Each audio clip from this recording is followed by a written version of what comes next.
story time. So, how did I get here with my kids? How did we end up doing trading home ownership for RV living? So, my kids, they were in private school, so I was paying for that. And then I had bought a house, paying for that, obviously. And then my job wasn't paying as much as I needed them to pay. So I was severely underpaid. So after home ownership of 4 years, it became harder and harder. And so I decided to, look at alternative ways of living, and especially getting off grid. And it really got set in stone because of the fact that the pandemic kind of threw everything out of whack. So school for the girls, it wasn't the same, having to go and do tests every week. And it was too much, testing every week. And then when they were playing, when they were in a band, they had to get, the jab as well. And I just, I have my issues with that. And people can do what they want. It's your body, your choice. If you want it, great. If you don't, great. I have no, it's whatever. I'm still your friend if you have it. I'm still your friend if you don't have it. It is what it is. So, I felt like things were changing, and I still feel that things are changing. I don't feel that anything is going to go back to normal. So I was like, all right, things are not going to go back to how they were pre-pandemic. Things are not going to be easygoing. Things are going to get tougher. There's, shortages on food. The weather is crazy. And then on top of that, me not getting paid very well. And so I was just like, I got to figure something else out. So then I started following these groups, these camping groups. And, there were people that have RVs or fifth wheels like how we have, or people that, are African American, that RV or camp or glamp, whatever if you want to call it that.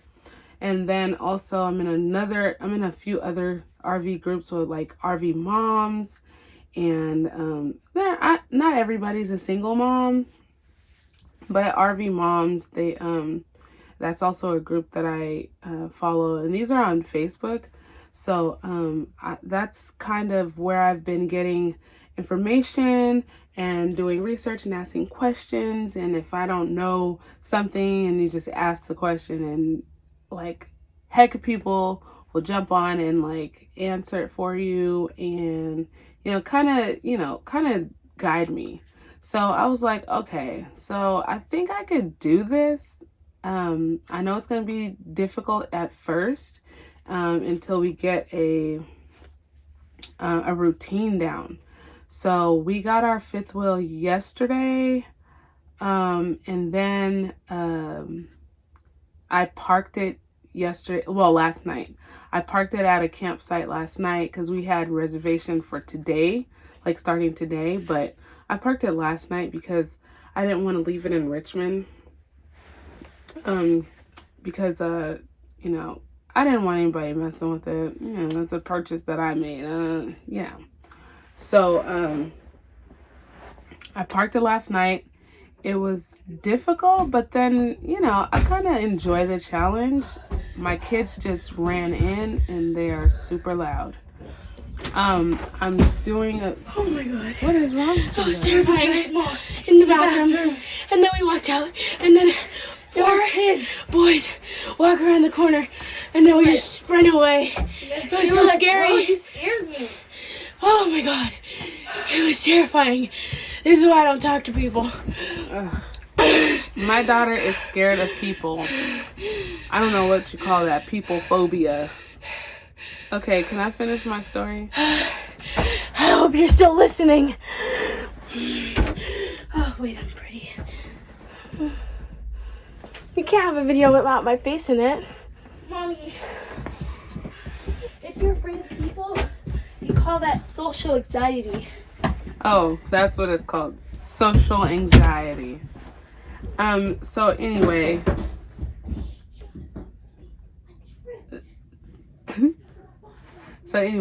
I parked it last night, and I was getting a hang of how the rig moves and swings. So it's kind of interesting. I kind of like it because of it. It's a little challenging, but it's kind of fun. It's like a puzzle. And then today we have been unpacking our things and trying to find places for things to go.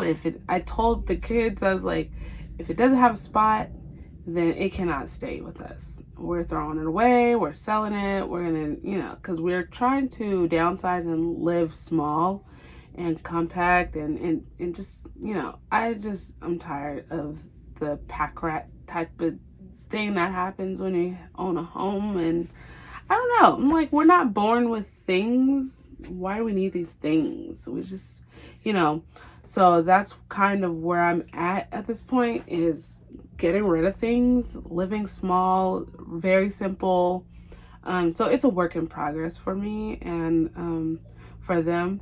And so the baby just woke up. But yeah, that's how I got to where I'm at now. It's, the pandemic kind of pushed us into a situation, and I decided to move on it, and I really feel strongly about it, and I have no fear of doing something different, so like I did own a business. I do own a business. I actually sell vegan mini pancakes. It's called Vegan Treats and More, and we're gonna be experimenting with some dehydrated fruits and vegetables. So once we learn how to use our dehydrator, then we'll start to sell that on the side as a little side hustle. I still do hair if I find somebody that wants their hair braided. I don't know. And I do computer work. I did get fired from my job, and they offered me a higher pay today, but I can't do it because they want me to be physically there, but I'm not able to be physically there. It's like I'm not driving 2.5 hours and leave my kids in a trailer at a campsite so I can come do 30 minutes of work for a few dollars of pay raise. I was like, if you guys would have paid me that rate 6 months ago before I decided that I need to sell, then I probably wouldn't have sold my house. But here we are. They made an offer, and it's a nice offer, nicer than what I've been getting. But yeah, I'm not gonna talk too much about that. But that's how we got where we at. And once we are finished putting everything away and finding a space for everything tomorrow, we are going to show you all what it looks like, how we organized stuff, and then show you guys what it looks like to be free, because we just went to go get food, and on our way back, it was a bunch of kids outside playing, and they're all on their scooters, and they're on their bikes, and people on skateboards. It's just so beautiful to see, like, people just enjoying life. Like, that's what it's all about. It's like, my kids, we lived in North Richmond, and I wouldn't even let them go outside because the kids around there were not really our type of kids. I don't want to judge or anything, and everybody has their problems or their issues or the way that they are. Where are the wipes? They're in there. And so not to be judgmental, definitely not. Your environment is really what dictates how you are as a human. So I just really decided that being in a different environment and being in a place or an environment where people are able to be free, not have bills, you know, and just live. That's what I want for my girls. So that's why I did what I did, you know. And I have the two big girls. They're 12. They're twins, and Jibo, we call her Jibo, Gianna. She is 1.5. You know, she came along the way that she came, and you know, her father, I don't know, he's not a part of her life. Not our choice, but it's his choice. So, you know, she doesn't know him. She's last time she seen him was like December 1st, like 2020, and she was born in September of 2020. So, you know, it is what it is though. I got her, and I take care of her, and I do what I gotta do for her from a baby. And then the twins, you know, their dad, he sees them pretty often, as long as we're in the Bay Area, which we're leaving from. But we're gonna work something out where he can visit and stuff like that. But I definitely just didn't want the fathers to be the reason why the children do not get to experience something different, or experience the world or outside of Richmond, or just be stuck. I just don't want my kids to be stuck or feel like, you know, oh, Richmond is all it is. That's all that I know. I'm like, no, there is a big old world out there, and I've traveled before, and so I really want them to experience traveling. I tell them all the time, if I take you around the country, I need you to take your kids around the world. And then, you know, by that time, maybe their grandkids can go around the universe. I don't know, a few planets. And, you know, you got to start somewhere. So I was like, you know, we're not going to get stuck with being homeowners, 30-year fixed loans, or whatever the case may be. That's someone else's dream. You know, I tell them we're going to live our own dream and not someone else's dream, or what people portray as the American dream. Yeah, you know, it's nice if you have, like, you know, if you're married and you have 2 incomes, and it's a little bit easier to take care of a house or be a homeowner when you have multiple streams of income or multiple people with incomes. It's just a lot easier, you know, and it's just hard. So I was like, this is not my American dream. This is becoming my nightmare. So that's why we decided to do this. And I asked the girls before I did it, I was like, what do you guys think about doing like this? And so when we went to go to the place to do some RV shopping and camper shopping, just to see what these look like inside, they were like, oh yeah, we could see ourselves doing that, and we get to travel and see different stuff and go places and meet new people and just experience stuff. Then they were like, yeah, I think that's what we want to do. So they're homeschooled now. They do independent study online.